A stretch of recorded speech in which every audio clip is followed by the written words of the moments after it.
If you read my books or follow me online, you know that my three favorite restaurants are Cracker Barrel, Red Lobster, and the Olive Garden. These are my go-to restaurants, to my wife's horror sometimes, but hey, I was raised in the 80s and this was part of Americana. In that blue-collar tradition, I've got a great recipe for your holiday cheese ball. You gotta have a cheese ball, but not just any cheese ball. In essence, here's the recipe for the best cheese ball you've ever had. Take a stick and a half of cream cheese at room temperature and mix it with kind of equal parts Worcestershire, salt, garlic powder, and accent. I know accent probably isn't good for you. Put about a half tablespoon of all of that together, maybe a teaspoon, put it in a pot, mix it all together, and then form it in a ball, and then roll it in chopped pecans and crushed up parsley.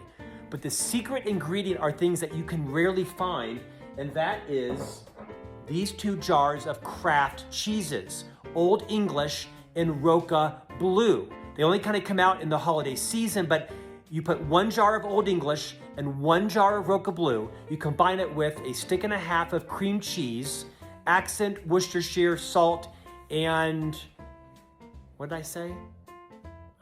Garlic powder. Roll it together, chopped pecans and parsley, put it in the fridge for 3 or 4 hours, home run. And of course, you gotta have club crackers, duh.